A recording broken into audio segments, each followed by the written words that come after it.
Welcome back, everybody, to another episode of the From the Stands podcast. We are here on this 22nd day of September 2024 with episode number 37 of the From the Stands podcast. We are just over a year now. We are a year-old podcast, so congratulations to us. Yes, sir. Appreciate all you guys that have been there from the beginning, all 6 of you. So we appreciate that. But Fezzy boy, how we doing? What's going on? Hey, we doing good. We doing good. Rough night last night. Did not get a lot of sleep, but as we were talking, it does work out because I was able to watch a little bit more of that Man City Arsenal game, Yes. which we will get into in this podcast. But we're doing good on this Sunday in September.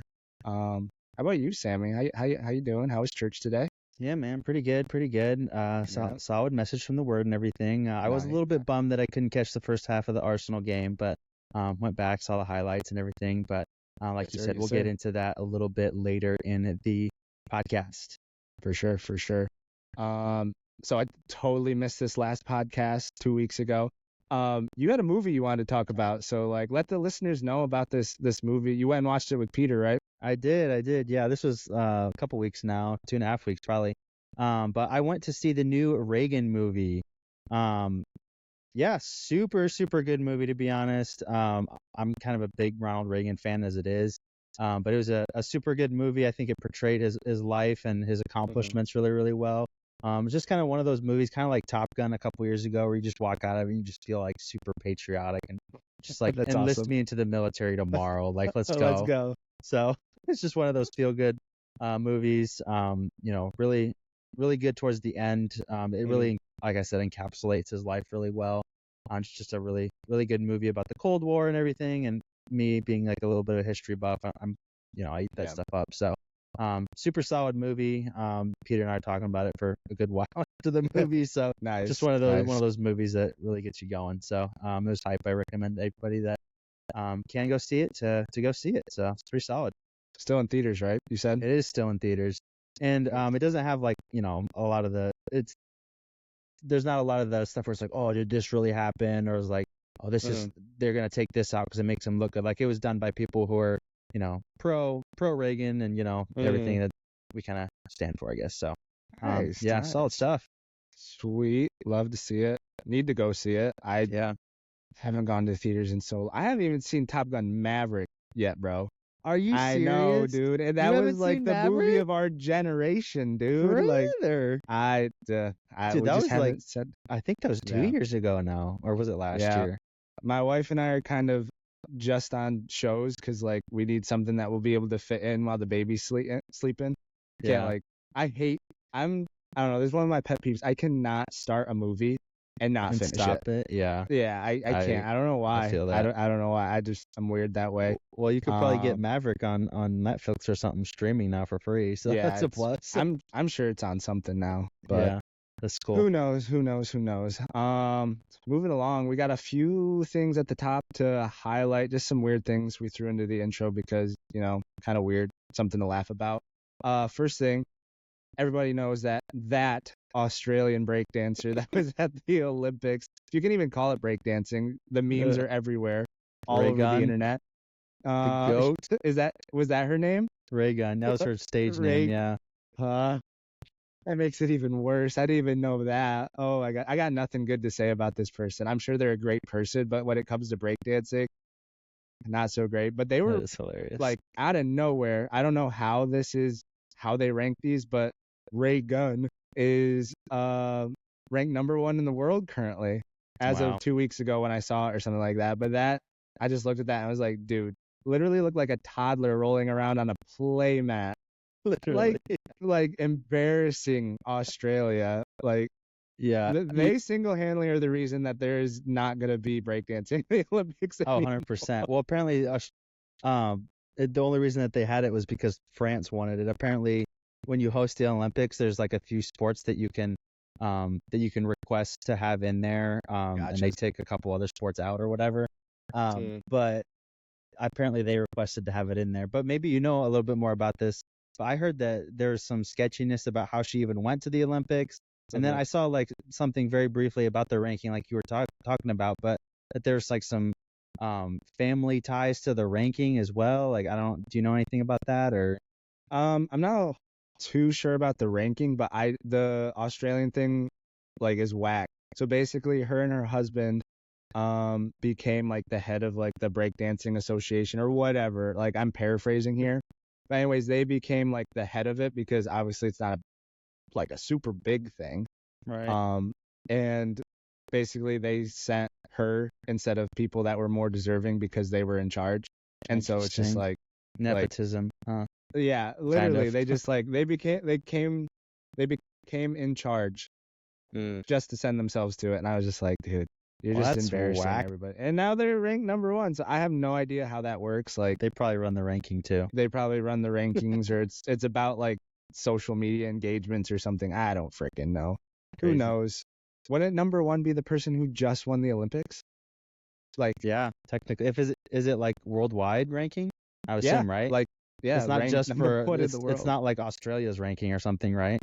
Yeah, I wish we had a Wow, fact that's checker. wild. We could like put someone to like look that up right now. Didn't they I like don't get know. literally 0 points or Yeah, something like they or were something historically stupid bad or like that. something? Yeah, it was something Yeah, like dumb. really bad because she like defended. She's like, I know I'm a great break dancer. This, that, and the other. I'm I like, saw that. what? Like it was terrible.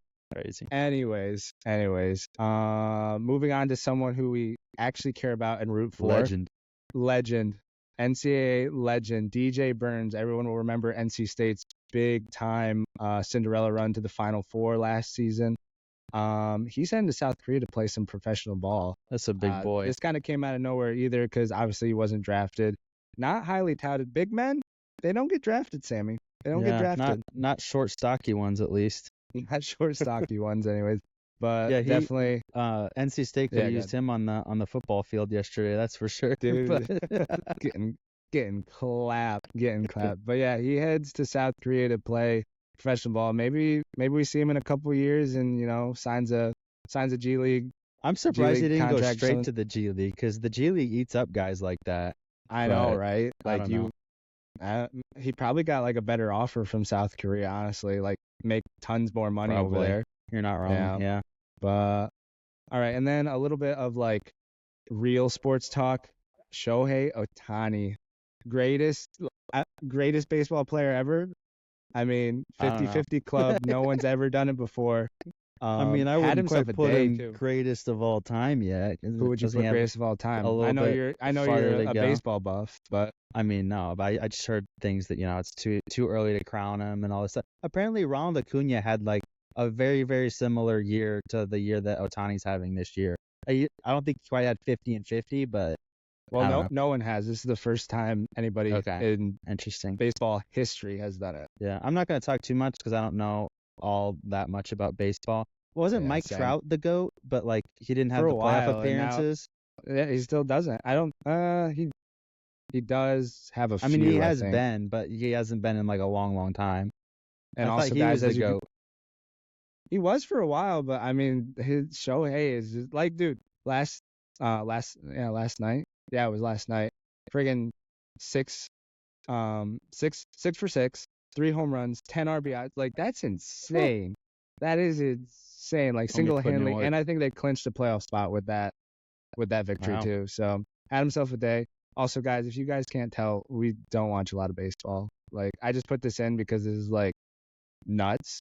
Yeah, you're into baseball more than I am. But is it true that I know he was pitching for a long while and killing that too. But he got hurt and now they're not going to let him pitch for the foreseeable future. Is that correct? Or this season he had surgery and he's taking that off. And like obviously the hitting motion's a different motion, so he can still do that. But like he's actually like a crazy good pitcher too. Wow. Like it's insane.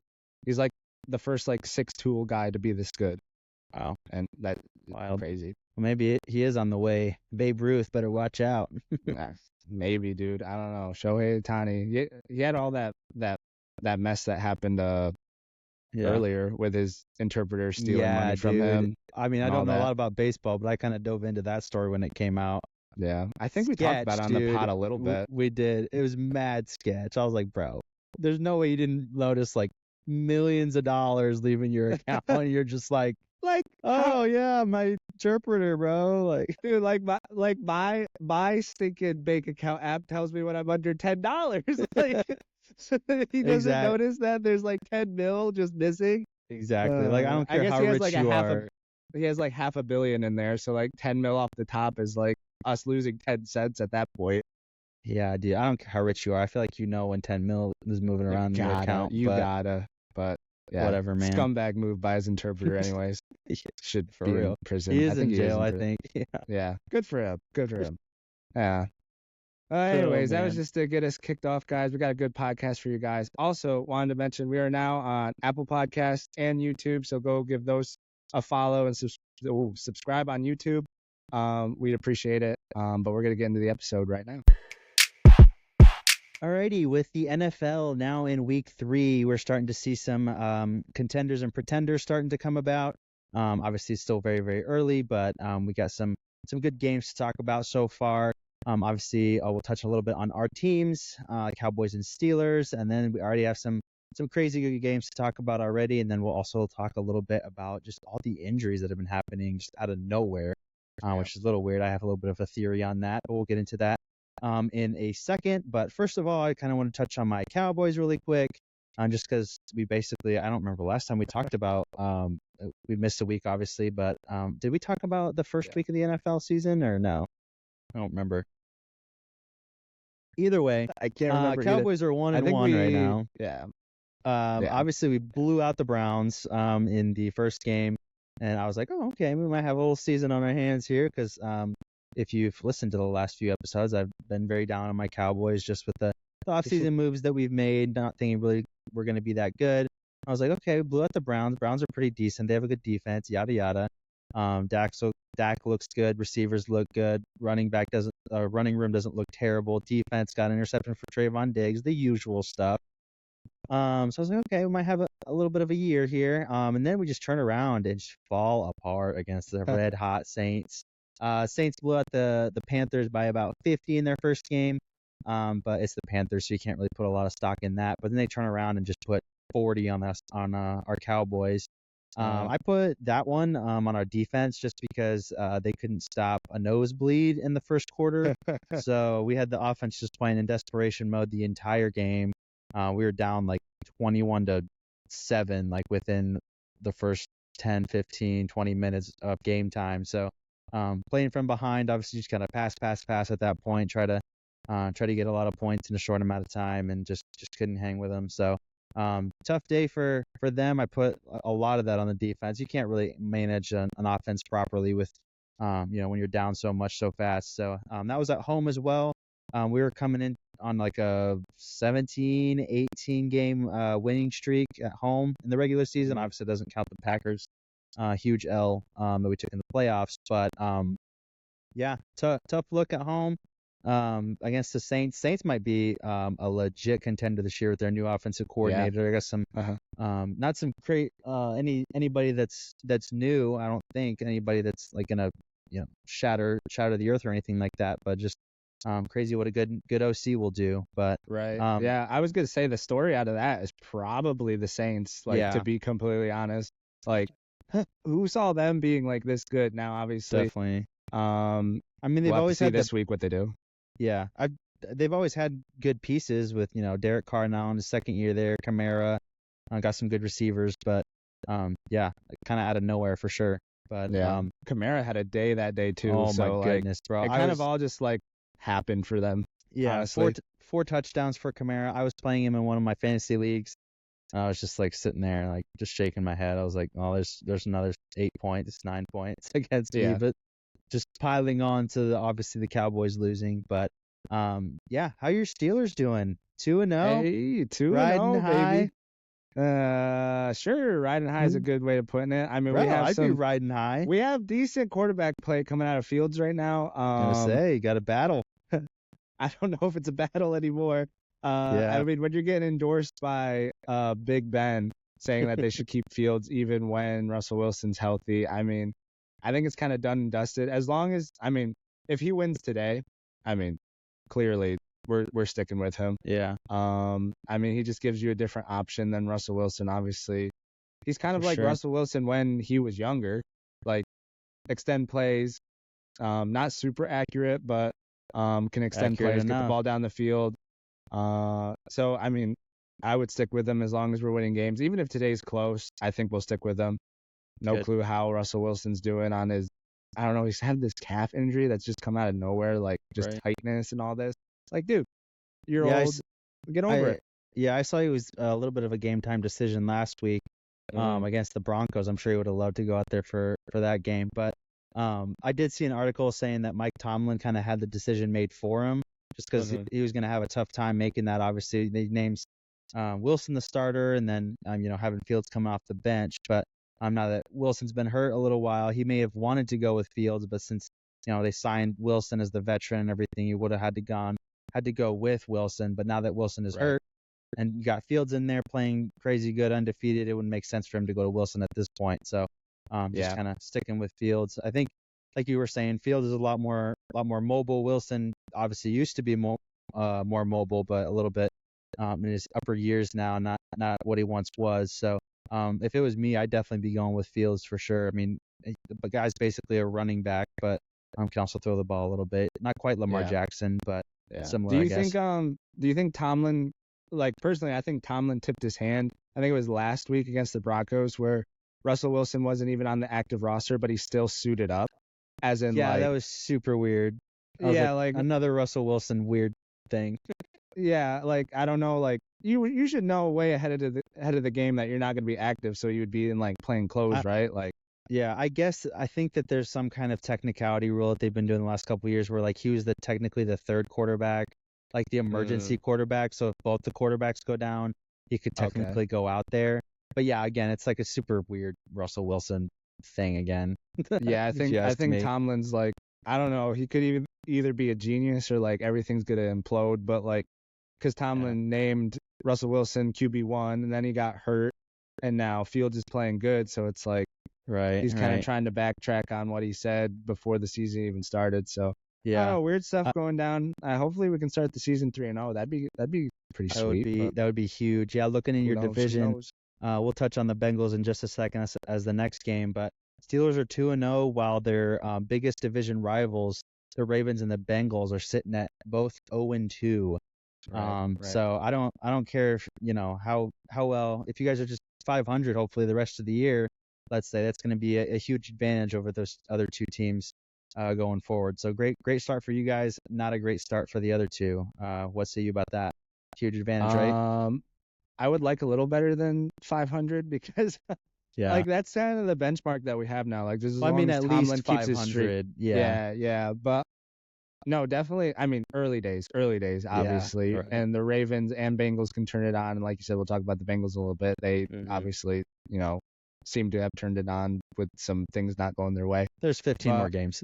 Yeah, there's 15 more games. The Ravens have Lamar Jackson and Derrick Henry. Like, there's no way they don't finish out the season above 500. Like, unless like, I don't know, some miracle or weird apparition happens. But definitely helps us out a lot starting out 2-0 over those two in conference rivals. Yeah, I think more what I meant to say there was if you go 500 against those two teams, and then kind of take care. I don't think I really said that, but you take care of business, outside of division, I think you can have a pretty good shot at winning the division over those teams. But for sure. Speaking of the Bengals, absolutely insane game against the Chiefs this past nuts, wild Sunday or Monday, whenever it was. Absolutely insane. Every single Bengals Chiefs game, it just comes down to, I feel like, to the last play. Last 3 years really since Burrow's been there, it's just been back and forth. Most of the time Bengals actually winning in the regular season, then Chiefs get one over on them in the playoffs. Obviously the one 2021 when the Bengals made the Super Bowl was an anomaly. But did you watch this game? I watched most of it, I think. Or no, sorry, I missed most of it, but I saw the ending because I was at church. But did you see the huge pass interference call at the end of the game that got everybody up in arms? I did. We were watching this. We had a bunch of people over. Micah and Nathan were here, and Micah literally called it before it happened. He's just like, "Look, Micah hates the Chiefs more than anybody I know. he was He was fuming, man, fuming. But like Micah literally called. He looked at me. He was just like, there's gonna be a flag. They're gonna get first down. They're gonna kick a field goal. They're gonna win the game. And it literally happened on the next play. I think it was like 4th and 16 or something stupid like Yeah. that. And yeah, it was okay. Pass interference, letter of the law. Gotta call it. No one wants it to happen. You got there early. Got- yeah. Gotta call it. Hit him in the back of the head before he even had the ball. Before the ball got there. So, sure, is it the right call? You don't really want to see it in that Yeah. situation, but it was just funny. Micah called it, and then we were all kind of Yeah. like super upset the rest of the day. Yeah, I think it's funny though because everybody's screaming about the refs giving the Chiefs the game. The whole reason it was 4th and 16 though is because they got called for a holding the Right. play before that. Right. So I mean, yes, the Chiefs get a lot of favorable calls, I would say. But in that instance, it's like, dude, the play before it was. But yeah, it does feel like I actually heard a thing on a podcast I was listening to that it feels like the refs are always bailing out the Chiefs because the Chiefs play almost a perfect fourth quarter. Mhm. And they're one of the only teams that take advantage of the refs' calls and actually just like, take advantage and win games. So it always feels like they're always advantaging them. But yeah, it's interesting. Inevitable. I'm not a Chiefs fan, obviously, but it's crazy how. Yeah, I was thinking in my head too. I was like, they're gonna call something right here. Yeah. They're gonna kick a field goal, like kind of what Micah was saying for And sure. it just So, it just happens. They're the new Patriots, man. yeah, bro. Like they it's crazy. literally find a way to win. Refs, Mahomes, some stupid play, something like it's Wild. we're you watching know it's the gonna new, happen, dude. yeah, we're watching the New England dynasty manifest Yeah. itself in the I don't know, dude. It's fueling the fire for all the scripted fools too. Just being Dude, like, talk it's all about scripted. talk about scripted. If they win, like I 3 in hope a they row. win a clean 3 in a row. Like if we go through the season and we have like a bunch of like Oh man. if he wins, I'm Yeah. gonna be like, this is like the NFL Imagine- wanted it just Imagine they go 17-0 and They- just win a third. right? Yeah, like dude, I would that just make me like just cringe Yeah. inside. Like, oh, the NFL sure. actually did that. Like, screw off. right. Yeah. Ridiculous. But it was a good game. Other than that, like I was saying, the It Bengals was. played a very good game. I think they outplayed the Chiefs. That's why most Yeah, people I agree. hate this outcome. But Mhm. Yeah, margins are slim.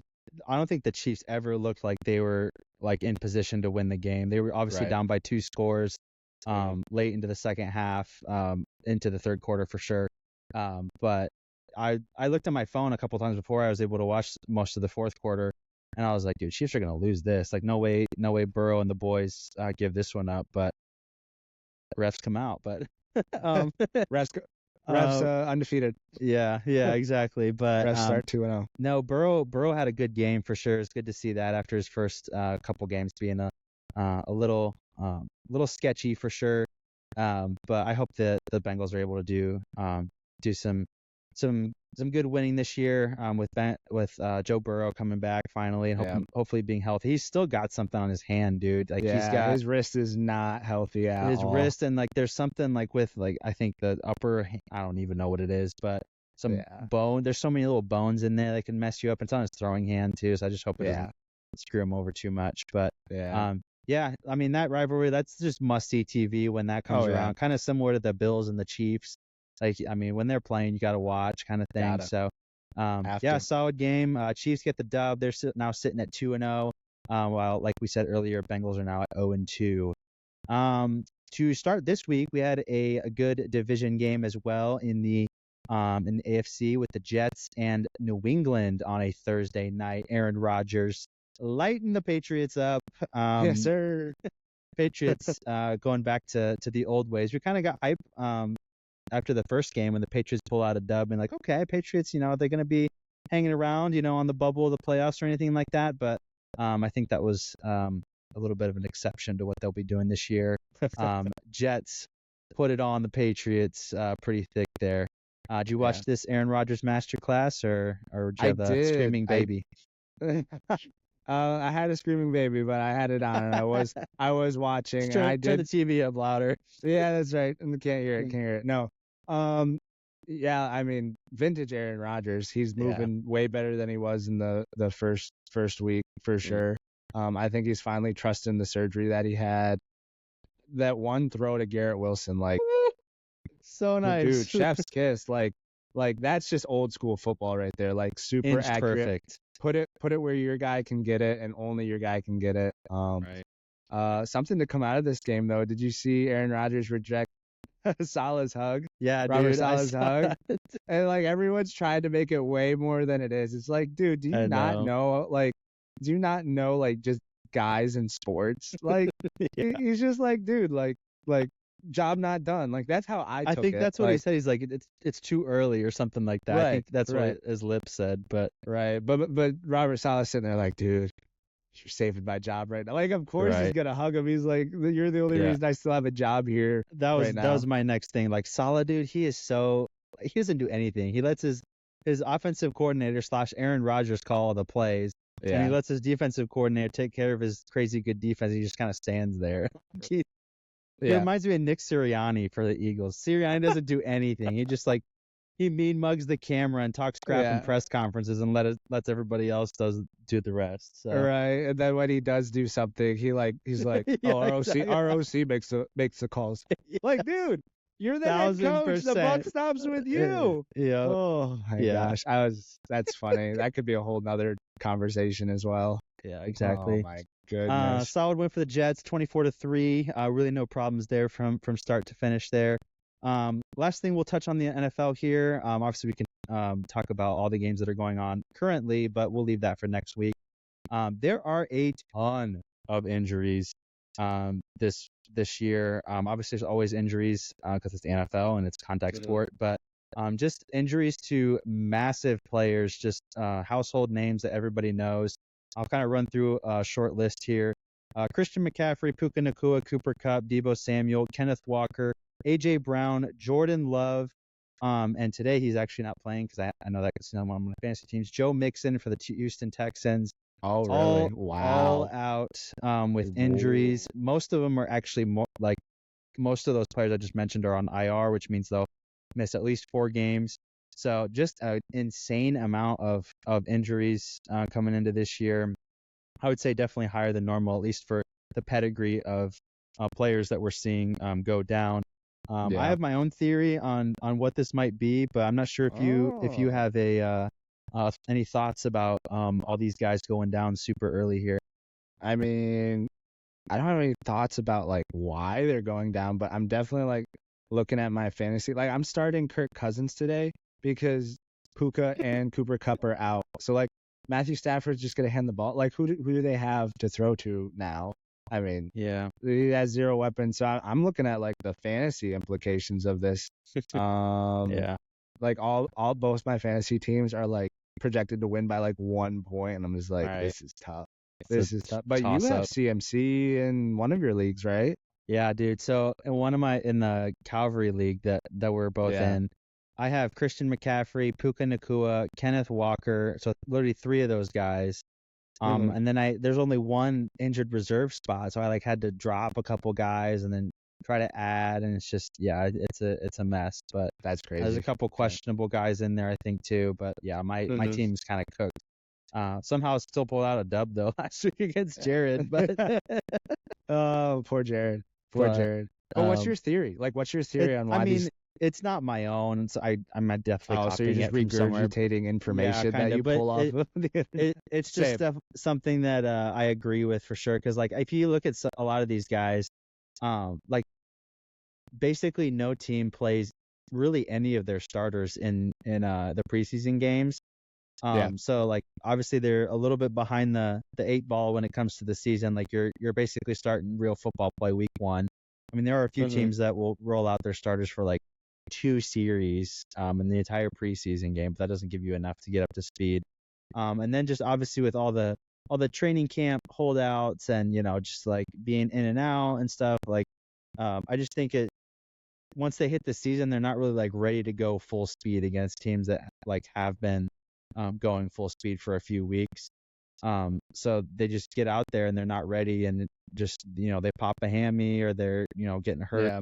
I mean, some of the injuries aren't necessarily like muscle related or things that have to do with being prepared. Like they're just freak injuries. But I do think that it has something to do with it because they used to have like obviously I remember when there used to be 4 preseason games. Apparently they used to have 6 at one point, which is You absolutely sound insane. old saying that, Sam. Do you realize that? Dude, it was like 3 years ago they got rid of the you're fourth like, I game. remember back in the day when they used to Yeah. have 4 preseason games. 25 going on 60. But basically. But yeah, I don't think that a lot of the guys come in prepared to go full speed of the NFL, and I think comes back to hurt some of those guys. Obviously not all, but it's just kind of a theory that I've kind of latched onto and kind of hooked my wagon Makes to. sense. So It makes sense for sure. yeah, I don't know if you would agree with that or not, but I mean, I would. I mean, if you're not playing, and like for everybody who doesn't know, I actually did go to college for a little bit, so my my background is in exercise science, and I like still listen to like a bunch of podcasts. And one of the main ones, he's like the head trainer for like all the NBA guys or whatever. But basically he says like most injuries happen when you like ramp up playing and like you're not playing and then you jump right back into it. And like it needs to be and if you're not getting like even if it's like preseason, people like it's not as fast. But if you just go from like nothing to live bullets, as they say, yeah, and you're gonna get hurt because your body's not ready for it. Makes sense. Yeah, no, for sure. So hopefully some of those guys will come back. If not for better production on the field for my fantasy team. So Sammy needs the points. Yeah, Give him the points. What are you in fantasy, by the way, right now? And which league? So obviously I'm in 3. Both. The one that I care about is the one that you obviously just told me you don't care about. Well, the Calvary League I'm 1-1 in, and then in our boys league I'm 0-2. I took back-to-back L's to the Cochran brothers this week. Somehow. You boys are always on the bottom of the leagues in most seasons. Jamie, if you're listening, keep it up. Keep it up. Let's go. Jamie had scored 140 points last week. He would have beaten anybody he played, which is wild because he's usually like in the 50s. Him and Brandon ticked me off because they like either half of their okay, maybe not Brandon this year, but like last year Brandon had a good team and it was like majority. No, it was auto drafted because he couldn't get into the draft like an hour before. Right, I remember that. And I'm like sitting here trying, and I'm just like, this sucks. But anyways, that's just funny that you lost to both of us, the 2 least qualified people in our league. Bro, fantasy is so hit or miss. Like, you'll start one guy, gets 2 points. You start him the next week, or you sit him the next week, and then he gets like 50. Like, my frustration right now is with Jaden Reed. Jaden Reed had 33 points in the first week. I was like, all right, I'll start you next game. 6 points. Right. I was like, all right, I'm going to sit you because you're questionable on top of that. Homie already has like 12 points in the first half. I'm like, bro, you going to play good or not? Like, it's just, it's so frustrating. I think I might have said that's on the last podcast, but Mike was like roasting me about that pick in particular. He's like, dude, I wouldn't have started him either, but that's tough. I was like, yeah, I know. And so then I just responded with the weekly pain and regret of starting certain players in fantasy over others. Starts today and won't end until January. So yeah, exactly. But it's all good. How's your fantasy team looking? I know you beat me in week 1, but yeah, are you 1-1 now? Okay. Yeah, I'm 1-1 in both leagues. Okay. I beat Tony first week, and then there you go. I don't even know who I lost to this last week. I'd have to actually look at the name. I don't know them by their fantasy names, but I'm 1-1 in both. Last week was not close in either one. I really did not do well. But dude, most of fantasy is just drafting well, and if you don't draft well, it's kind of there's no really like unless you really dive into it and you're like, oh, so and so's playing this team, so I should start them. Like I don't get into that. I just start whoever's predicted higher. You can draft as good as you want to if you have like half your team out injured. Right. Yeah. So anyway. It's still fun though. It's fun. Dropping down to college football. FSU falls to. We're talking about this like a week later, so I guess they're 1-3 now. But in the doc, I had 0-3 with a loss to Memphis last week. Down bad. Just ridiculous. Starting number 10 at the beginning of the year. And falling to teams like Georgia Tech, Memphis. Memphis is technically a tune-up game, I believe, for them when they're putting their schedule together. So to lose to lose to all three of those teams to start out is not a great look for a team that had college football playoff expectations this year.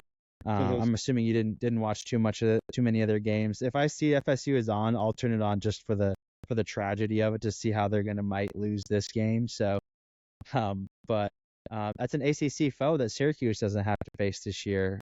Even though you might beat them, we might want based to on how play they're them. doing. Honestly. Yeah, exactly.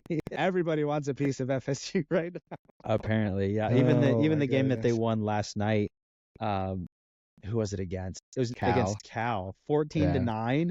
Yeah. Bro, like Barn burner, bro. scraping by. But Cal was congratulations. undefeated up to that point, though. They were so. 3-0 versus 0-3, which they got to be feeling like, dude, we can't beat this 0-3 team. Like, Right.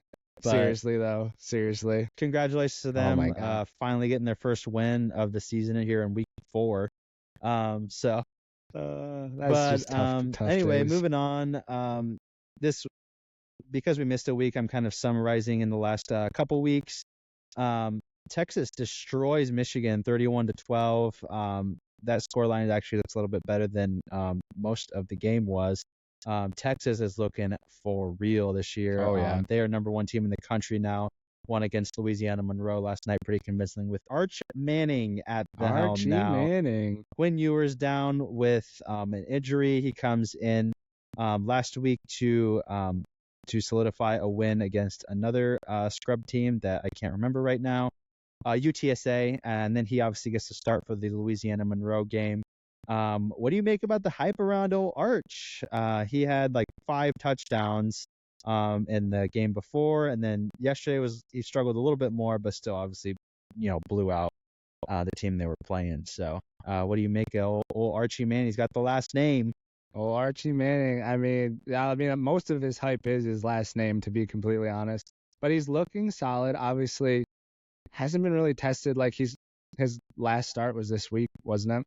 Yeah. Or his first start, not his last start.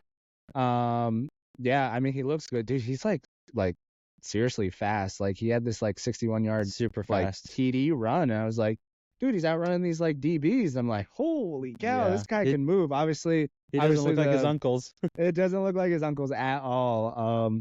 But no, it's cool to see him getting an opportunity. Obviously, Ewers was like top candidate to win the Heisman this year. Obviously, with his injury. What is his injury? I was trying to look it up like real quick. I think it's a shoulder/elbow, something like that. It was like abdomen too. Like he's He's got strained an his, ab. Yep. yeah, strained It's his like a abdomen couple or something. different things. Yep. It was like non-contact injury too, so that's pretty scary. But I mean, if Archie Manning can play like as well as he has been, I mean, they should be all right. I mean, their whole team's put together well enough that Yeah, they they're stacked, dude. they're stacked. So like, if they just have competent like quarterback play, which I would say Arch Manning is like he's above average, wouldn't you say? I mean, yeah, dude. He was one of the top high school Small sample recruits size though, right? when he came out. Yeah, small sample size. Obviously, hasn't faced anybody legit yet. They'll have their first SEC game next week when they play Mississippi State. So we'll see if he starts in That'll that be a game or test. if Quinn Ewers comes back. But if Arch Manning doesn't play, he'll be tested there for sure. So Definitely. But yeah, Texas number 1 team in the country now. They took that number 1 spot last week after Georgia scrapes by against Kentucky 13-12. Really rare to see Georgia only score 13 points. I can't tell you the last time that I remember seeing that low of a scoreline next to a Georgia team. So obviously they really struggle on offense. Carson Beck didn't look very good.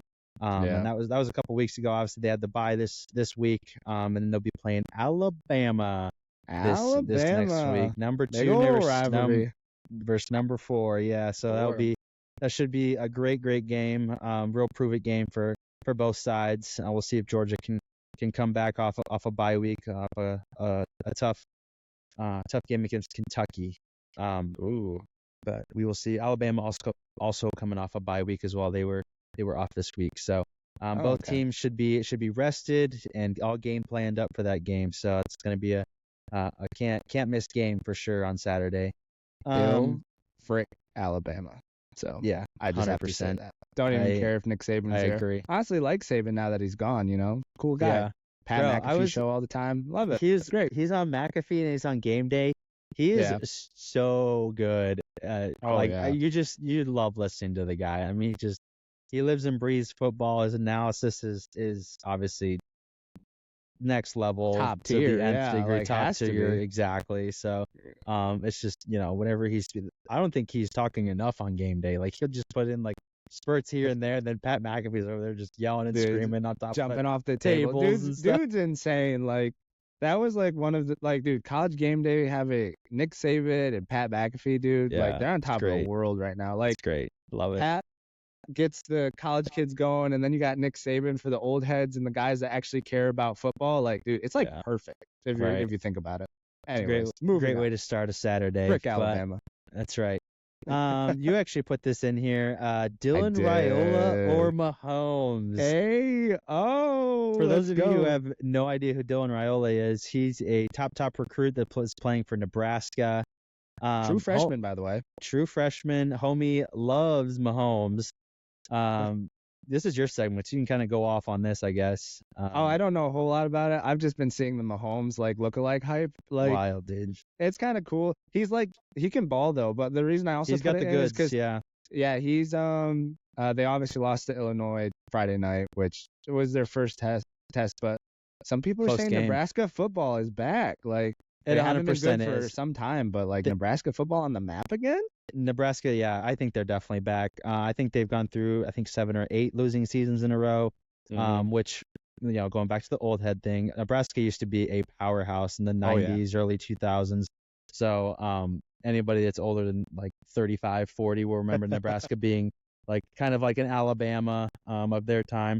But obviously struggling for a long while here. But Dylan Raiola is kind of supposed to be the savior of that program. Obviously, they have Matt Rule there coming from Carolina, kind of fitting in really well there. But Dylan Raiola, apparently he loves him some Mahomes. He has the same hairstyle, dresses exactly the same. He's got the pit vipers. He's got even before the games, he's doing Mahomes pump up thing. Dude, all of his accessories are exactly like Mahomes. He's got the sleeve on the right arm. He's got the half sleeve on the left arm with the play calling sheet on the wrist. He swears he's not doing that because he's like, oh, I'm my own person. I just blah blah blah. I was like, dude, everything you do just screams Patrick Mahomes. He's wearing number 15. He even walks around like him. If you watch him before he snaps the ball, he does his little motion thing with his Come here, boys. Come here, boys. Yep. Dude, Micah does that all the time. Micah hates it, dude. It's the zestiest thing I've ever seen on a football field. Come on, boys. Come here, boys. Yeah. It's not even a manly come here. It's just yep. he's almost fanning himself yeah. Right. Wild, dude. Anyway, he does every single thing that Mahomes does, and it's just so cringy at this point. It's like, dude, just be your own person. Yeah, but dude, it's probably his NIL stock is going sky high right now. Well, not just because of that, but he's like we were saying earlier, he's got the goods, so he'll be good there for a long while. He's coming in as a freshman. I definitely put it in the pod because I was listening to Bussin' with the Boys from Barstool Sports and Will Compton. I love them, dude. Yeah, they're pretty good. I started listening to them, but Will Compton, he played at Nebraska, and he was talking about how if Raiola is the the savior or whatever, Nebraska could be on the map because he went to Nebraska and he obviously played in the heydays of Nebraska football. They're a staple in NCAA football for sure. I remember growing up, and you're just dude, Nebraska's you just don't want to play Nebraska. They're all a bunch of farm boys running around out there. When I first started watching college football, they were actually in the Big 12, so Oklahoma State would play them all the time. Yeah. I remember they were in the Big 12 championship against Texas when they had Colt McCoy and all them boys. But yeah, good stuff from them. Yes, sir. Yes, sir. Yes, sir. Moving along, right? Colorado. Yep. Colorado. Thoughts on that? Some frauds, man. Some frauds. They're not good. They're not good at all. Big comeback win last night though against Baylor. That was a good in conference win. I did watch that. I cannot stand Colorado, dude. Colorado, the school, or Shedeur Sanders? I mean, Both, honestly. Like I'll put I don't Colorado, the mind. I don't football mind his team, in dad, there. but Shador plays Dude, his like dad's a clown now too. Like he talks way too true, much for his team true. being 4-8. But anyway, there are a few teams that I hate watch more than Colorado right now. The amount of talking they do from week to week just to go out there and get blown out by every halfway legitimate team Yeah. is insane to me.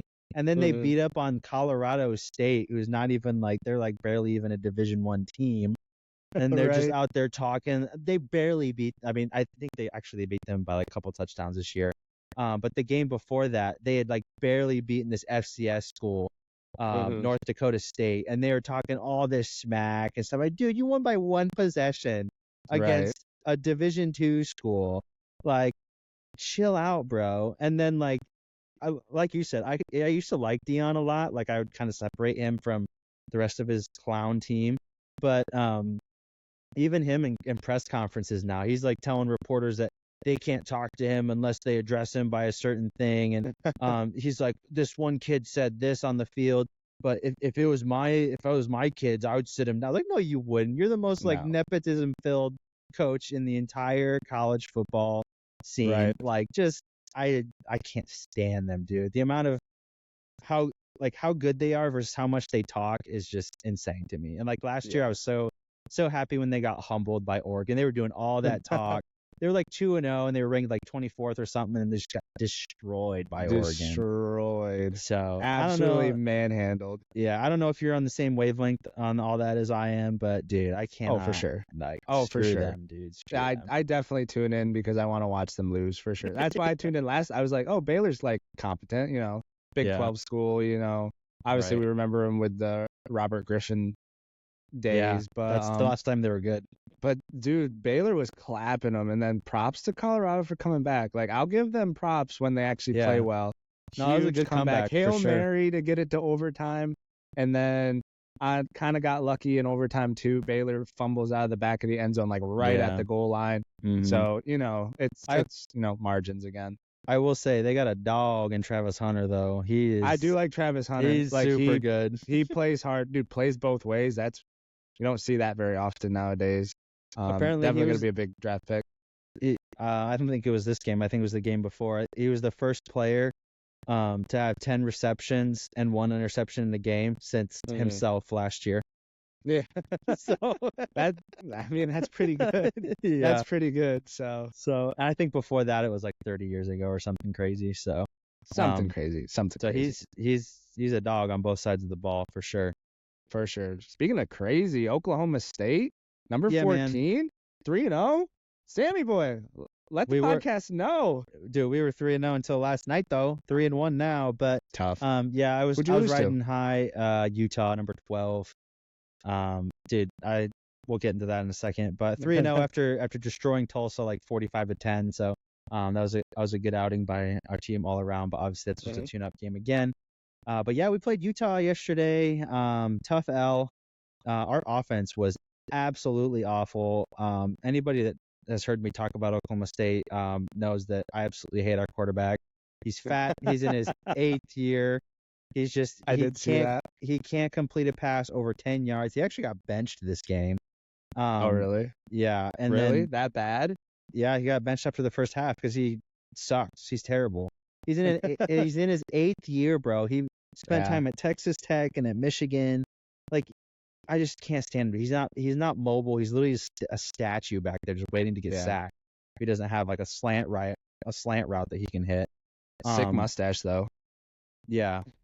He's Did gotta you see the try Did you see the something. meme going around about the Utah? I didn't see the and meme. Oh uh, yeah, it literally looks the like pirate versus the who was it? I'd have to pull it up, but it was like the quarterbacks look like one of them just robbed an English trade ship, and the other one is the English captain that's tasked to go yes. find him and take him down. I was like, dude, It's so funny. like this is what we got out of this game. All right, Yeah, they're both I think and in their 8th year. yeah, as like well. 7th or 8th year. Like that's crazy. They're older Like, than like stupid old. some starters in the NFL, but Would that make them um, as old as us?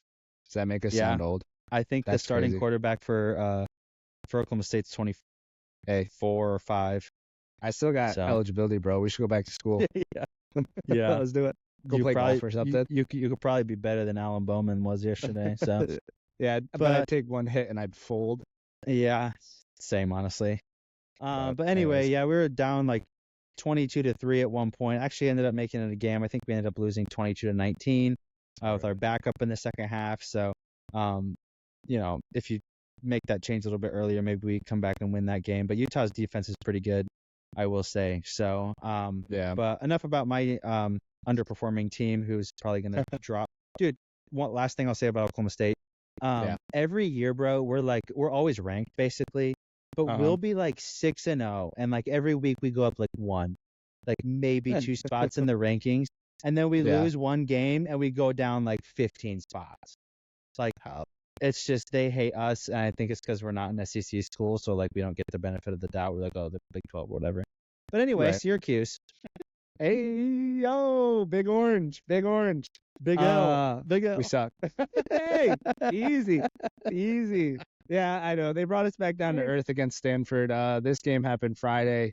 Kyle McCord. Is it Kyle? Am I getting that right? It is. Yeah. It's McCord. Kyle McCord. Dude, like super good, really good. 2 big interceptions though. Like without those interceptions, we win the game. Like I want to say easily, but we definitely win the game. One was a pick 6, so that definitely hurt us. But like I was telling you before the podcast, our running game I think had negative 13 points in the first half. How are you supposed to win games like that when you have to throw it on like so? If you have to throw it and the team knows you have to throw it, they're just gonna double cover everybody, and so you're always throwing into double coverage. Like how are you not supposed to like have interceptions? Were they selling out against the run or something? Like, or are you just guys just bad? I think we're just bad. I was watching that game. I think I saw like I would have to look up the stats, but I don't think I saw a run over like 4 yards. Wow. Yeah, it was bad, and most of the time it was negative. Like we would try we were trying some fancy crap, like some handoffs, like handoffs around the back and stuff. Yeah, end arounds and stuff like that. And still, it was just like we were always behind the scrimmage, and I was just like, dude, this is hard to watch. But I will say we marched it down the field pretty good.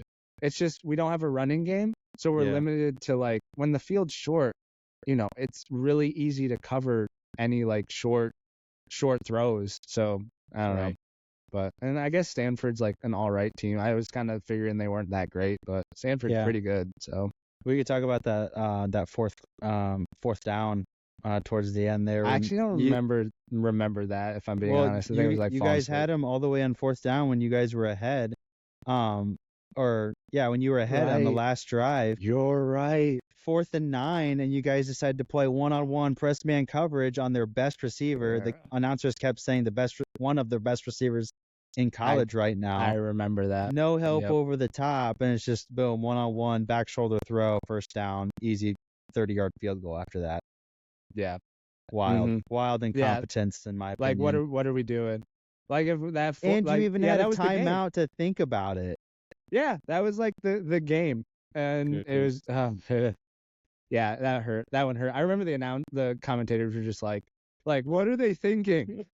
Like biggest down of the whole game, and they got this dude 1-on-1, and it was like wide open too. Like it wasn't even close. Like uncontested first down wins the game. Like there's prime Syracuse again. We back. I did see that we back down to earth. That you guys were getting votes to be ranked before this week, but I don't think you're gonna be ranked after that performance. Probably not. But yeah, it's okay. Yeah. That's football, though. That is football.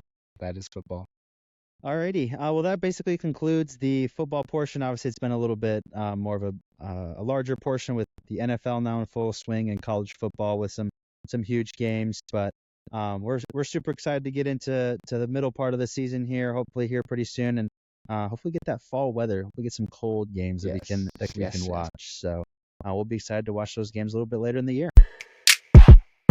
All right, switching it to World Soccer, we got the Premier League, 2 big games this week, especially for us Chelsea and Arsenal fans. We'll start at the top with Arsenal, Sammy boy. You can kind of highlight this. I did watch the game today. I did not watch the Tottenham game. You can talk briefly about that. But Arsenal flying a little bit.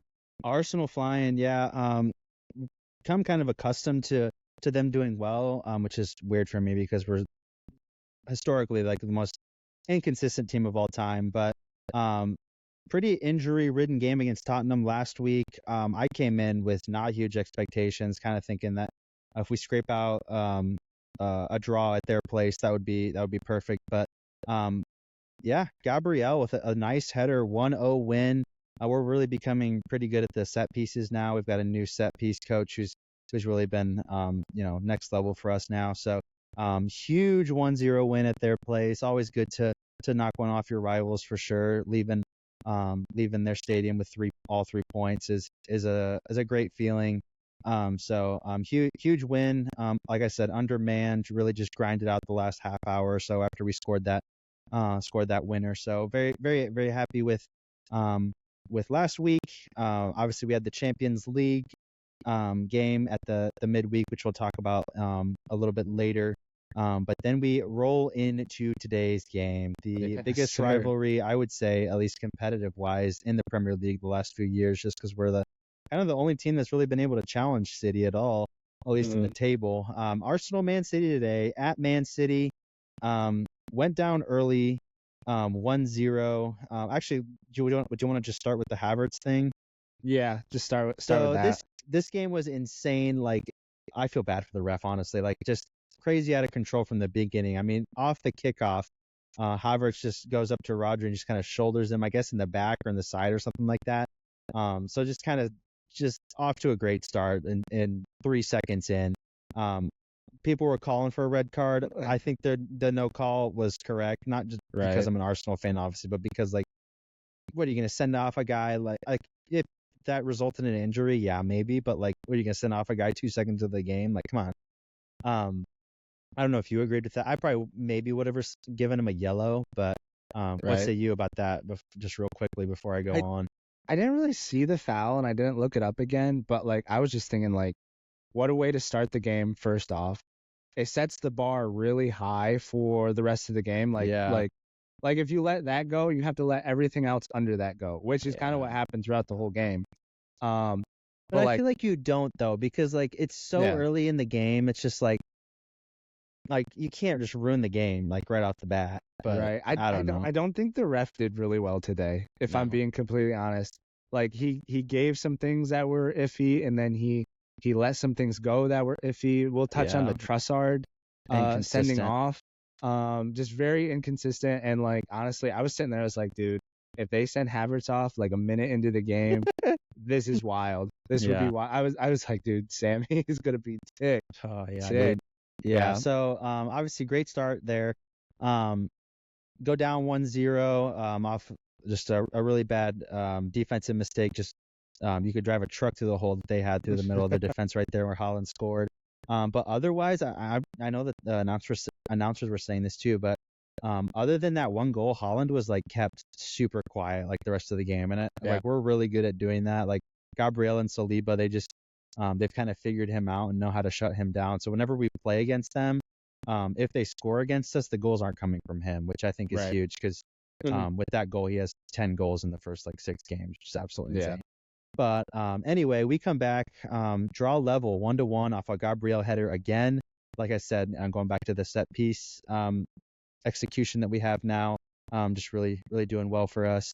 And then Calafiori from outside the box, absolute beauty of a goal. That was a nice goal. Do you think he meant to do it? That's the question. I don't know, man. Like, most of the time I'm like, dude, he definitely didn't mean to do that. But, like, I want to say like no, but, like, the way that he was, like, hoping that it would go in, like, as soon as he kicked it, like, I feel like he might have meant to.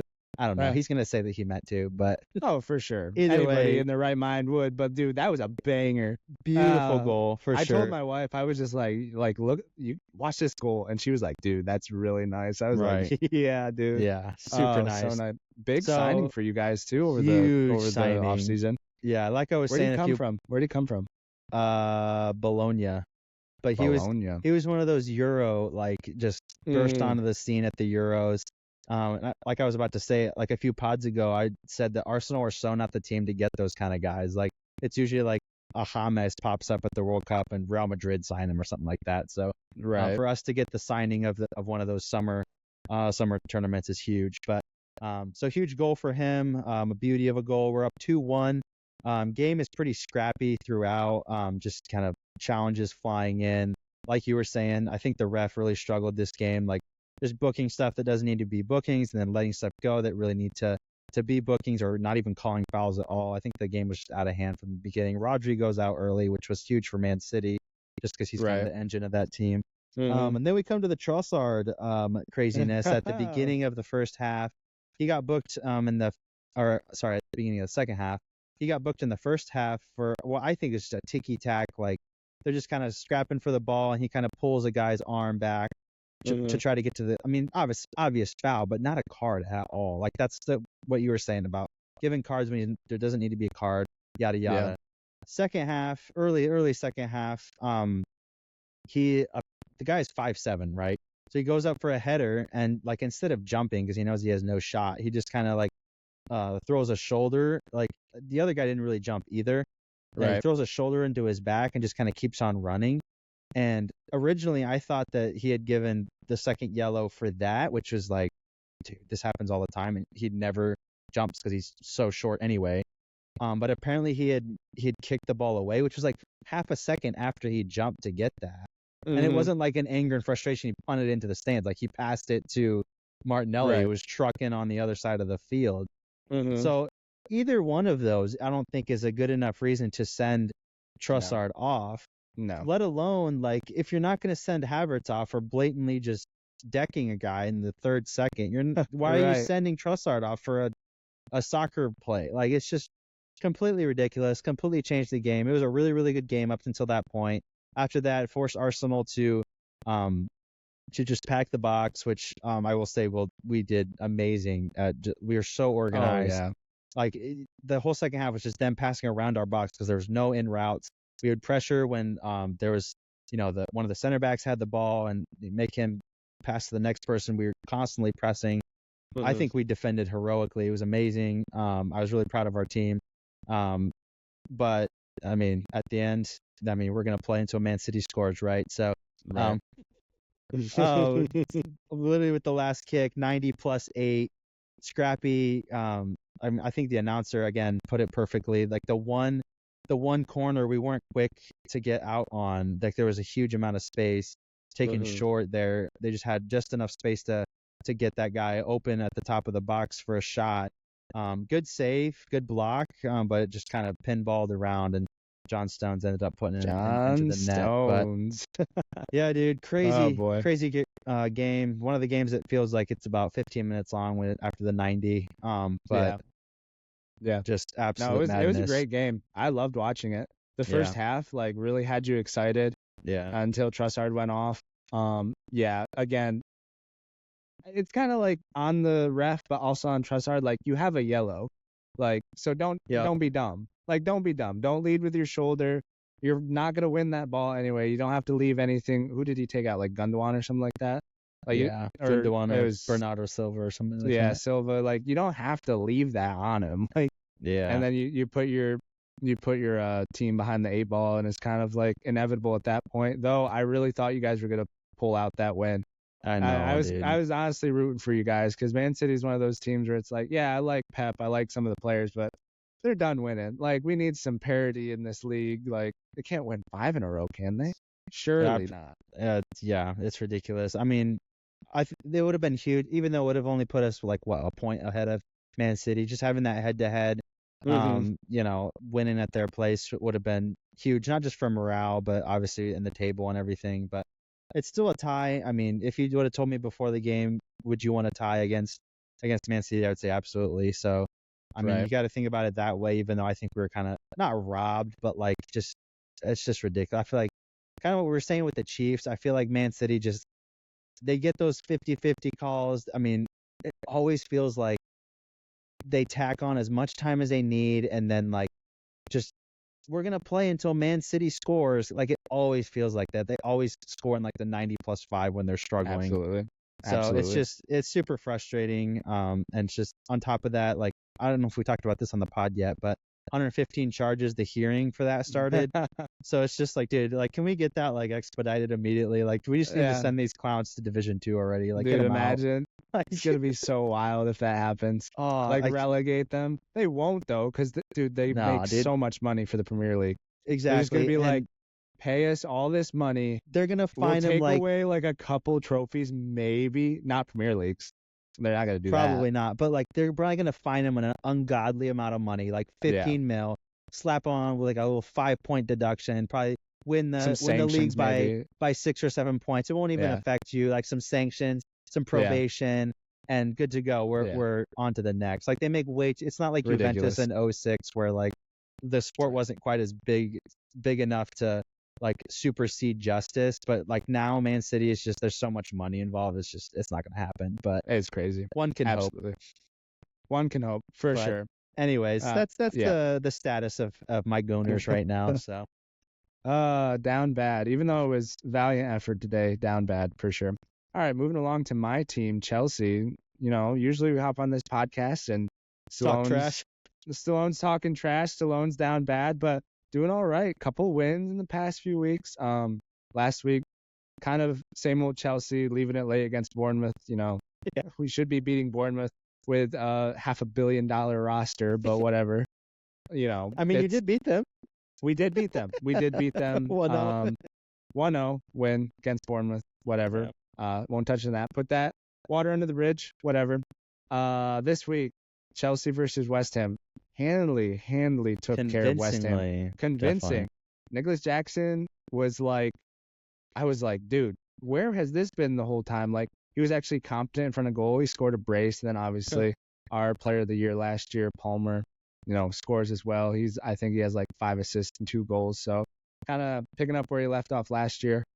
I don't know. Are we turning a leaf over? I really hope so. Let's play a real Kind team of like first. this manager. He seems to be getting the best out of some people. Some tactics were a little off at the beginning of this season. He was like playing Palmer He's figuring it like, out. out on the left where he's not very comfortable, and then Figuring playing it him out, through man. the middle.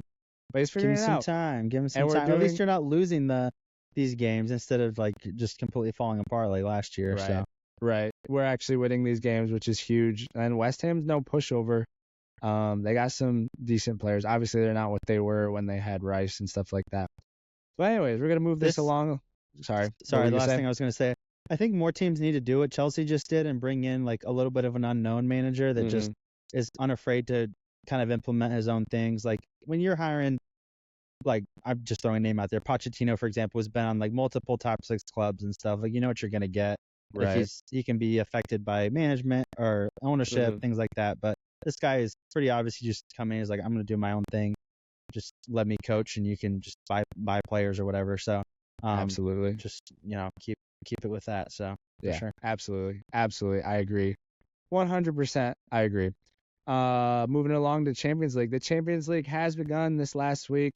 Different Finally. format, league format. Sammy knows a little bit more about it. You could 4 probably days explain it better. of Champions League. 4 now. days of Champions League. We love Yeah. to see it from a spectator's point of view, but as a player, that probably sucks because what are they playing, like 8 games in like this group stage? Yeah. When it used to be what? You played 6, 2, 5, 6. 6. Yeah, it was 6. It used to be 6 games, so we're getting 2 more games out of the group stage, and then obviously there's some Yeah. buys and stuff in there. I'll let Sam, if you would quickly just kind of explain it for the people that don't understand what's going on. Yeah. So this can probably be half of a podcast in and of itself. But basically, how it works is, depending on your coefficient, which is basically how well you've done in the last 5 years as a club in European competitions, you're put in a pot. There's pots 1, 2, 3, and 4. Pot 1 is like your normal heavyweights, like Real Madrid. Arsenal's in there, PSG, the like. Pot 2 is like probably just a step down from that. Like probably, for example, if Chelsea got in the Champions League, they'd probably be in pot 2. Some second tier teams in there. Third is a little bit more just teams that get into Europe sporadically, not necessarily like teams that you would typically think of when you think top of the line. And then pot 4 is obviously the teams that almost never get on the Champions League or in Europe. This year we have teams like Red Star Belgrade, Girona's in there, PSV's down there, Dinamo Zagreb. We got thrashed by Bayern. We'll get to that in a second.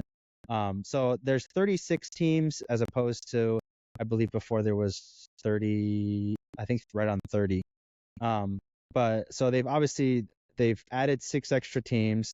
And instead of doing groups of 4, they're doing a table format where it's just all 36 teams in the one league table. First 8 go directly to the round of 16, and then 9 through 24 go to the round of 32 and play to get into the round of 16. The way the schedule works is basically if you're let's say you're Arsenal or Real Madrid, you are playing 2 teams from each pot. So you'll be playing 2 teams from pot 2, 2 teams from pot 3, 2 teams from pot 4, and then I believe 1 team from pot number 1. So obviously kind of opening the doors for the big boys to beat up on the little guys again. So I'm so against this new format, but that's just kind of a bird's eye view of kind of a quick run through of what's looking like now. So I don't know if that kind of helped or not, but it's pretty complicated for like a American viewpoint, American mind to figure out. Yeah, it's definitely different. I don't care for it. I don't see. I mean, obviously they fixing something do it. that's not broken, Right, like and obviously say, they do it to get more games to make more money. Like that's what all these people are doing, which an American can understand. So I'm sure Americans would get behind that. But either way, we still have Champions League nights. We're going to run through some of the bigger results because there was a lot going on. Starting off with Real Madrid. We got Mbappe going on. We got the closet Madrid fan right here. Did you? I'm not closet. I'm a Madrid fan, man. Are you? You wear it on your chest? Right along with that Arsenal badge? Yep, Arsenal here, Real Madrid here. All right, cool. 3-1 against Stuttgart. Is that how you say it? Stuttgart, yep. Stuttgart. You're the resident European, so you have the pronunciations down. Yeah, man. 3-1. Mbappe scored. Endrick scored late, and then Rudiger tacked on another one. We were actually tied, I believe, 1-1 for a long while in this game, and then we tacked on 2 at the end. Endrick, with a nice little goal, it was actually a counter attack. It was like a 2-on-1. Mbappe on the left side is wide open. Endrick took the shot. If he wasn't scoring that, he was getting an earful from Mbappe. Right. But solid stuff. He's actually come along pretty well for a little 17-year-old. So he's coming in with a lot of big expectations. So it's good to see him scoring pretty early, not just in Champions League but La Liga as well. So solid win for Madrid to get off on the right foot in the Champions League as they normally do. So. Definitely moving along. I did not know that what's his face Kompany is Bayern's manager. Yeah, man. And we definitely talked about this. We 100% talked about it on the pod. Dude, I got new baby dad brain going on. I don't remember anything. And that was also 2 weeks ago. So he's got him humming though. But anyways, they're humming 9-2 against Dynamo Zagreb. Zagreb. Yep. There we go. Perfect. Obviously lower level team playing a upper class team. Another gonna happen, but 9-2. Yeah, it's insane. I was to add on to that. With this new format and everything, extra games, a lot of the records that have been set, not just for appearances but for goals as well, are I think in massive danger. Just because one, you have a lot more teams playing teams that they're going to beat handily like that game, and two, just with more games, obviously the volume goes up and everything. So. I mean, guys like Haaland or Mbappe are just going to destroy like every goal record and appearance record and everything. So opens the door for that, which I'm not a fan of, but it's okay. Right. And along that vein, Harry Kane scoring 4, so that adds to his 3 Champions penalties, League though. What a loser. Yeah, dude, that's my thing with Harry Kane. Like, dude, score something with the run of play. Like it's like France in this last Euros. They didn't score like from the run of play goal until like what, the quarters or something like that. Yeah, dude, it was something ridiculous, but I think it was the quarters. I digress. Next game, I did watch this game because I obviously follow Milan because of Pulisic. And speaking of Pulisic, he has been taking it up a notch for sure. Obviously Milan lose to Liverpool 3-1. But Pulisic opened the scoring with a decent little run off the right side. Putting it past the Liverpool goalie, Alisson. And I really thought Milan was going to take off after that. I really did, but Liverpool kind of they got the right manager. Like, talk about a club doing it right. Yeah, bro. It was set up for this manager to come in, take over, implement his tactics almost seamlessly. They're doing well in the league as well, other than losing to Nottingham Forest last week, but that's something else. They're solid, though. They didn't concede a goal before that, so. Yeah, but big night for Liverpool in the San Siro. And then you can talk about this one. I did watch Yeah. this one, but Arsenal tie with Atlanta at Atlanta, not You Atlanta. watched the Arsenal game?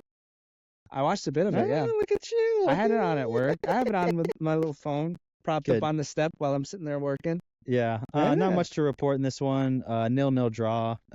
We attacked most of the game. They were kind of hinging on the counterattacks for the most part, but just couldn't break through. Crazy David Raya double save. I don't know if you saw that on the penalty, and then I did. and then the save afterwards. Whew, that was nice. He's really come on really well in the last couple of years after I was just shamelessly hating on him for. I was gonna I feel say like- no one's talking bad about him now. Who's I like mean, no one? Ramsdale. happy- Is he? Do you even still have Ramsdale? Is he still No, with you guys? we loaned him out to Southampton, so he's over there for the Oh. year. But Gotcha. I mean, yeah, like I feel like, I mean, maybe the tape will say something else. I was like hating on David Raya, but it was more because like the way that they treated Ramsdale. Like they were just like, right. Ramsdale, there's nothing wrong with him. He's a great keeper. We're just gonna bring in this other guy and just like you're gonna sit on the Mhm. bench for the rest, like even though he did nothing wrong. But yeah, I mean, I'm very glad that he's kind of proved me wrong for sure, and just kind of done really well. Obviously, starting with that penalty shootout last year, and then pulling out some great saves. He had some great saves today as well. So, but yeah, not our day. 0-0. You know, we'll take it, I guess. I'll enter a scrappy team, but you know, whatever. As long as we didn't lose. It's a lot easier to get into the knockout stages now, so it really doesn't matter. Right. Yeah. What do you have to be top? It says like top 20? 24 to get into the 24. next round. Yeah. Dude, this gonna throw me off. And like Top- no top away 8 will goals get and stuff you like directly. Yeah, top 8 will get you directly into the round of 16. But that. new this Okay. year though, you can't drop down to the Europa League at all. So once you're out, you're out. So And I was saying I did like that a little bit. yeah, Because Yeah. like you would have these like keeps the massive competitions clubs more who pure. like you would get a group like last year you had like Dortmund, AC Milan, PSG, and Newcastle. Yeah. And you know, out of the group, like two of those teams are out of the group and going to Europa. Yeah. And it just leaves the door open for like a smaller team in Europa to win it and get a auto bid into the next Champions League. Right. So I think that part of it's good. I always wondered why they sent the bigger teams down to Europa, but I Yeah, guess it was to give them a chance to get that auto bid. But it's just a little bit of like a consolation for getting third in the group because Mhm. like there's so many instances where like there'll be like number 1 12 points, number 2 10 points, number 3 9 points, and getting 9 points in the Champions League is really good, obviously. So Right. not being able to go on, so I kind of get it, but like you were saying, I do like the you know that they kind of nixed that because like you were saying with the Conference League, they're just dump down a team that was in Europa League and easily win the Conference League. But anyway, that's a little bit of a look into Europe. Obviously, we're very glad the Champions League is back. yes, sir. Obviously, we took a little bit of a week off, but didn't miss too much in the club arena just because there was international break. Over in Europe, there was a bunch of Nations League games, things like that.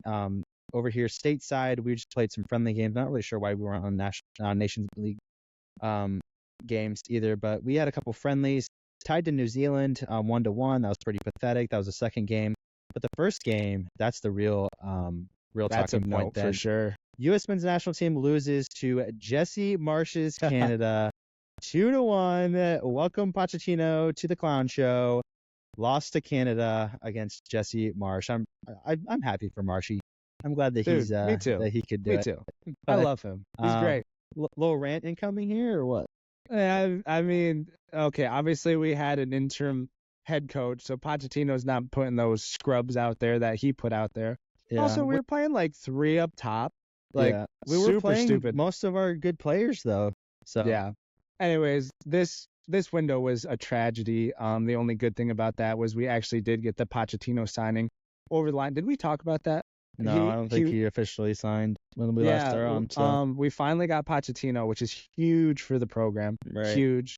Watched a little bit of his interview. He definitely has some high hopes for us, which obviously he can't come in and say like, yeah, we have a bunch of scrubs, we're not winning anything, because like, but he does seem to believe that we can do something at this next World Cup. Did set the bar at Something. So did set glad the we bar could at do something. yeah, did set the bar at quarterfinals, but like That's I mean, fine with me, honestly, bro. Get us to a honest- quarterfinals, I'll be happy, bro. dude, and if he messes around and does something like that with this squad and America, like this just Dude, sends you his get to the status court. as like top tier coach like up, like Yeah, way up, yeah. right? Am I wrong? I mean, you say top tier coach, like he's managed some big clubs, but I wouldn't say he's up there with like the Ancelottis of the world and No, all them. But but that's what no, I'm saying. I agree. Like, if he does this, Yes, I agree for that. okay, Yeah, like quarterfinals, like you're a couple bounces of the ball away from a semi. So like, Mhm. get a couple lucky breaks. So yeah, no, I Yeah. definitely agree. If he's able to drag us to a semis, that would be insane. He would be yeah, definitely in the Yeah. conversation. So Yeah, for but yeah, sure. I think last time we were on the pod, we were talking about like, dude, imagine if like this deal falls through because he's asking too Yeah. much money or something. But I think that's where we Right. left it off. But And the whole mess with Chelsea still owning money and oh crap my like goodness. that. Yeah. Yeah. But yeah, Jesse big Marsch. time. Yeah, Jesse Marsch. Kind of happy for him just because of the way that the U.S. men's national team kind of stuck their noses up at him when he was a free agent, and they were just still kind of messing around with Greg Berhalter and like, oh, let's get these MLS guys, blah blah blah. Even though he was just sitting right there waiting, which I still think he could have been perfect at the time for us, but obviously kind of worked out. We'll see what Pochettino's doing, but I'm really glad for him and how it's working out over at Canada. Obviously, semifinals, actually third place for Canada in the Copa America. Very solid outing for Canada with all the South American teams mixed in there, while we're out in the group stages pretty pathetically. So the fact that he can get one over on us right after that is cherry on the top of his cake. Yes, so, sir. Yes, sir. Last thing we'll touch on here before we head on out for the weekend is Portugal win against Scotland and Croatia 2-1 in both of their games over the weekend. So solid 6 points in their first two games. But the biggest news is that Ronaldo has surpassed 900 goals in his career. That's for club and country, obviously. Just absolutely insane. Just top goal scorer of all time. Everybody's kind of pulling out Pele, and he's like, "Oh, he scored this friendly or whatever." Like their goal tallies change like every year, but I do believe that he's the top goal scorer in the history of for football. sure. So, yeah, 901. Will he get to 1,000 or what? I mean, if he Playing in has anything Saudi. to say about, if he has anything to, dude, he'll play he'll play USL League 2 just to do it. Like I could Yeah, see him probably. really doing that, which would be kind of insane. Imagine he did that. But no, I've always said he is the best goal scorer the game has Striker. ever seen. Yeah. I always put Messi above him just because Messi, I feel like, is a little more well-rounded. But like when it comes to scoring, even like big goals, like you want Ronaldo on your team for sure. Yeah. Really impressive, especially at his age to be playing. I mean, we laugh at Saudi, but it's still a professional league. Yeah. I mean, still like doing you it said, we against laugh some- at Saudi, but there's so many legitimate players over there now. I Oh, think yeah. they're just a few steps below Europe. So Oh yeah. And I mean, as much as we hate it, they keep buying these players. And I saw this article the other day that they're actually like buying some up and coming like English players as well. Giving them their like professional debuts, which is actually a solid way to go. So like just getting like class there, and Yeah. it'll just make the league better for sure. imagine being like a 16, 17-year-old English kid going to Saudi and making like $8 million just to like ride bench and go to practice and Dude, stuff. sign me up. Sign me up. Insane. I don't even care, man. Yeah. Speaking of Ronaldo, I have been hearing like a lot of rumors that he might go back to Sporting for like a Oh, year or really? two, which would That'd be be cool. interesting. Just because I've been hearing a lot about that. But Yeah. obviously Portugal's I think probably a little bit harder than Saudi, so it'll be interesting to see if he goes there just for his goal tally sake. But still, obviously killing it for Portugal. At this point, I don't think there's any way he doesn't hang on for the 26 World Cup. So yeah, he'll be there. might have to drop a crazy amount of money to go see one of those games, even though if he's just sitting on the bench. But I'm taking that whole month off, bro. I have don't to, even dude. care. Have to. Dude, taking a loan out. I don't care. Yeah. Whatever's happening, dude. When's the next For time it's real. happening? Never. In our lifetime. I mean, it'll probably happen in our lifetime. It'll just be like 20 years after that. We'll be like in our Yeah. 50s probably. Absolutely. But what was I going to say? Oh, can you imagine if Ronaldo was a striker for his entire career? Like he was obviously a midfielder / winger basically until he got to Madrid. Mhm. Then he had that injury and he obviously had to change his game. But Right. If he was a striker for the first, like, from when he was like 16 or 17 till he was like 26, 27, like, he would probably already be 1,000 goals. Oh, Which is yeah, just wild to probably. think For about. sure. But For sure. insane. Stuff you think about as a Ronaldo fan, huh?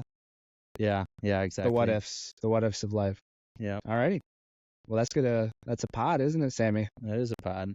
That is a pod. We appreciate you guys for listening this week. We'll be back next week, barring any schedule changes again. But like I said in the beginning, we are on YouTube, we are on Apple Podcasts now, and as always on Spotify. So give those things a like, subscribe, follow, and rate, and we'll catch you guys on the next one. Peace.